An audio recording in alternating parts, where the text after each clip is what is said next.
Olá, alunos, tudo bem? Aqui quem fala é o professor Maicon. Nós vamos dar continuidade ao assunto de equipamentos de rede na disciplina de rede de computadores. Na última aula a gente falou sobre o switch, falamos suas características, as vantagens de utilizá-lo, esse equipamento. Agora a gente vai falar sobre o transceiver. O que seria esse transceiver?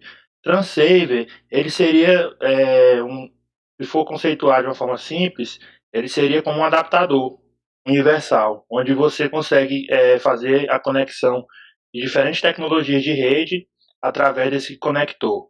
E através desse transceiver você consegue fazer a junção e a união com outras tecnologias que o switch não tem nativamente. Por exemplo, vamos supor que o switch trabalhe apenas com par trançado. Se você quiser conectar por fibra ótica nesse switch, não vai ter como, porque não vai ter compatibilidade. Mas se ele tiver a entrada para transceiver, você basta comprar um conector transceiver para fibra ótica. E aí você consegue conectar a fibra ótica no transceiver e o transceiver você conecta no switch, fazendo essa adaptação, independentemente se o switch trabalha nativamente com fibra ótica ou não. E as portas mais comuns utilizadas são a GBIC e a SFP. Muitos switches, roteadores, placas de servidor, firewalls, esses dispositivos que são encontrados em redes, normalmente eles possuem esse conector genérico que é o transceiver. E aí você conecta o transceiver com a sua respectiva tecnologia. O cabo coaxial vai ter o transceiver específico para cabo coaxial. E um transceiver específico a fibra ótica vai ter um transceiver específico. E assim por diante. Então aqui nós podemos observar na imagem que aqui é um switch da Intelbras. Aqui tem as portas de Ethernet, a cabo para trançado, RJ45. E aí nós temos aqui 4 portas de transceivers, onde ele pode conectar o transceiver. E esse transceiver se conecta a uma outra tecnologia, que não seja o do RJ45 para trançado. O repetidor é um outro equipamento que pode ser utilizado quando o sinal da tua rede ele não consegue alcançar uma distância desejável. Nesse caso, você pode utilizar um repetidor para ele expandir esse sinal ir com um alcance maior, ter uma maior distância. Então, é utilizado principalmente nesse caso, quando o sinal ele tem uma limitação, por exemplo, 100 metros, e você quer que ele alcance uma distância maior que 100 metros.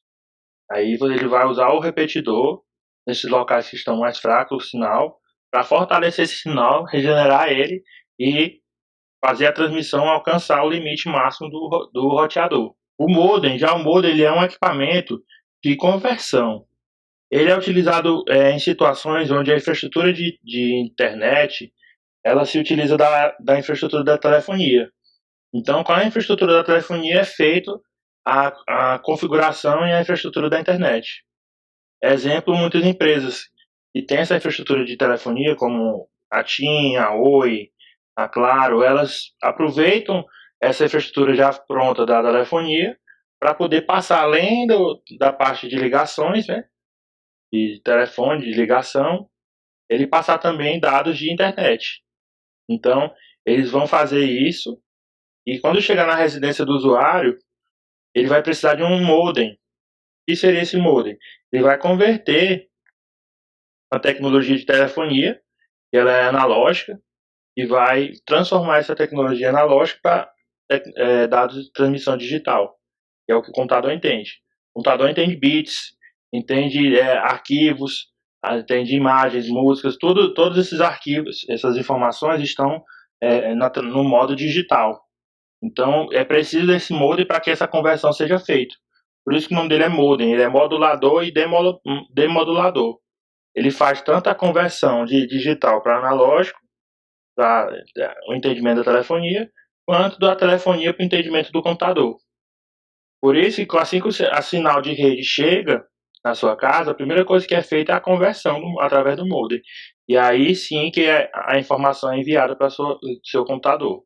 Então, como eu já falei, o provedor de internet transmite o sinal por meio da rede de telefonia, né? O modem vai receber esse sinal que vem da telefonia, do provedor, e depois vai converter digital, para que o computador possa entender ele. Exemplos de tecnologias que usam esse tipo de conversão, usam modem, nós temos o ADSL, nós temos as redes móveis as redes 3G, 4G, 5G recentemente lançado. E nós temos também tecnologias por fibra óptica. Aqui é onde o sinal do provedor chega, com o sinal da internet. Aí ele conecta até o modem faz a transformação é feita, entra pelo cabo para trançado, e do cabo para trançado chega no roteador Wi-Fi, e o roteador Wi-Fi envia para o computador que vai receber essa informação. Então, nessa conexão, primeira conexão aqui, ele não usa o conector RJ45, ele usa o RJ11, que é um conectorzinho parecido com o RJ45, só que um pouquinho menor. E ele usa um cabo de telefonia, que ele é mais fino que o cabo par trançado que nós utilizamos nas redes. Então ele pega, conecta no receptor da telefonia da parede e ele vai conectar até o modem. Aí é feito o processo de modulação e aí esse resultado é enviado até a rede. Também outro equipamento muito importante nas redes de computadores é o roteador. O que é o roteador? O roteador é um dispositivo, ele vai fazer o quê? Ele vai fazer a ligação entre uma ou mais redes, fazendo que essas informações, esses pacotes de dados que são enviados e são recebidos, consigam chegar a seu destino. Então, ele vai servir como se fosse um guarda de trânsito. Ele vai procurar o melhor caminho para que o dado chegue ao destino. E esses dados nem sempre, e o dado ele pode ser dividido em vários dados menores, em fragmentos, e esses fragmentos eles vão ser, não necessariamente vão encontrar o mesmo caminho, pode ser que eles sejam enviados em caminhos diferentes, mas que no final eles vão ser montados para poder ser exibido de forma integral para o usuário que está navegando aquela informação. Então aqui nós temos uma rede A e aqui nós temos uma rede B. Aí para a rede A conseguir se comunicar com a rede B, ele vai se utilizar de roteadores, onde esses roteadores vão fazer essa ligação entre essas redes, para que elas possam trocar informações. Nós temos também o roteador Wi-Fi. O que seria o roteador Wi-Fi? Ele é um roteador mais simples do que o roteador específico que é utilizado para interligar grandes redes. Esse roteador ele fica localizado dentro da residência, da residência pessoal que está contratando a internet. E o que é que ele faz? Ele é responsável para criar uma rede, uma rede de área local, e conectar a internet por meio de um modem e switch integrado. Normalmente, esses roteadores Wi-Fi, eles são conhecidos por ter várias funções. Então, o que é que ele faz? Ele vai direcionar os pacotes de dados que são recebidos através da internet e enviar para o computador que está solicitando esse dado, porque na rede da sua casa pode ter mais de um dispositivo. E aí ele vai conseguir detectar qual é o dispositivo que solicitou isso.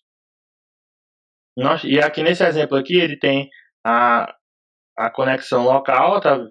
Um switch integrado dentro desse roteador. Temos a porta WAN, que é nela que se conecta através da internet. Então, o provedor vai conectar aqui e daqui ele vai retransmitir através do switch ou através da transmissão Wi-Fi. E hoje em dia, esses roteadores que são vendidos e são baratos, né, normalmente são entre 100 e 300 reais, esses mais simples, eles são conhecidos como tudo em um, ou all in one em inglês. Por quê? Porque eles têm mais de uma função, não é somente o roteamento. Eles têm função de switch, eles têm função de modem, eles têm várias funções. Então eles fazem esses roteadores que têm as funções básicas e que consiga fazer com que a rede funcione de forma completa. O Bridge é uma tecnologia um pouco mais antiga e ela surgiu devido à necessidade dos hubs.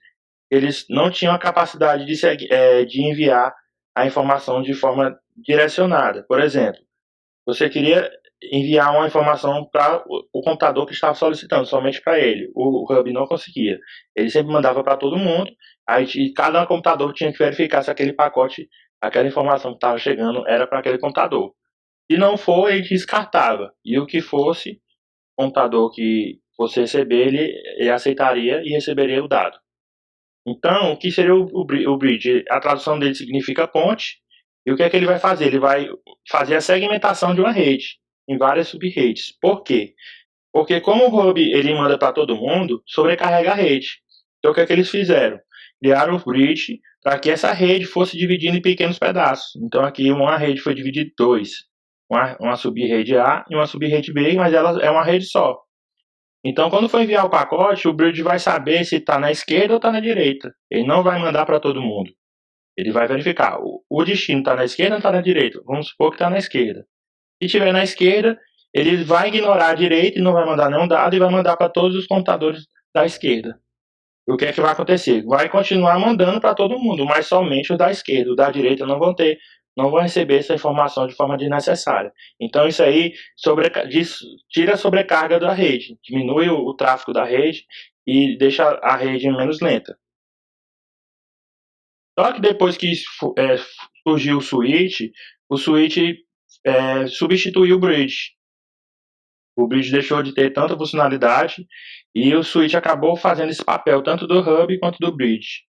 Então o switch seria como se fosse a união desses dois. As duas vantagens dele, dos dois equipamentos, tanto do hub quanto do bridge, foram unidas e criou-se o switch. Então o bridge é encontrado principalmente em situações que se utiliza hub. E o hub, por ser muito simples, ele não consegue fazer todo o trabalho que um switch faria. Então aqui um exemplo de uma rede, ó, nós temos aqui uma rede só com switches, somente com switches, e aqui tem uma rede com bridges. E aqui poderiam ser hubs, por exemplo. Agora vamos falar sobre as placas de rede. O que seria a placa de rede? Ele é um equipamento que fica dentro do computador e ele que é responsável para receber os dados que vêm da rede e que saem do seu computador para a rede. Tanto os dados que você envia quanto os dados que você recebe especificamente da rede, de uma rede local ou da internet, qualquer rede de computadores. Então, ele é conhecido também como controlador de interface de rede, ou NIC, em inglês significa Network Interface Card. Então, essa placa de rede é um equipamento, como eu falei, que ele permite para que os computadores se comuniquem e consigam se conversar dentro de uma rede. Então, ele vai controlar o envio e recebimento de dados através dessa rede e também controlar a velocidade, o acesso, a transmissão que está ocorrendo naquele momento. Quando está sendo feita uma transmissão, normalmente tem uns LEDs que ficam piscando nessas placas que indicam que você está conversando com aquela placa de rede do teu computador. E aqui nós temos uma imagem de dois tipos de placa de rede. Nós temos uma placa de rede com cabeada, com entrada RJ45, cabo para trançado. E nós temos aqui uma placa de rede sem fio, que é a nossa conhecida como placa de rede wireless ou Wi-Fi. Placa de rede bastante conhecida, principalmente nas LANs. Nós temos a rede Ethernet, e nós temos como exemplo essa imagem aqui. E nós temos a rede Wi-Fi, que nós temos como outro exemplo essa outra imagem aqui. São duas placas de rede que elas conseguem atuar numa LAN, numa rede local. E um computador, ele não obrigatoriamente precisa ter apenas uma placa de rede, ele pode ter mais de uma placa de rede. Tanto que a gente consegue encontrar computadores que têm uma placa de rede cabeada, que é a Ethernet, e ao mesmo tempo também tem a sem fio, a Wi-Fi. Então você tem duas placas de rede nesse caso. Tem outros computadores mais robustos que eles possuem mais do que duas placas de rede, 3, 4, 5 placas de rede. Isso vai depender da sua necessidade, a função que ele está fazendo e o objetivo que esse computador está tendo naquela rede.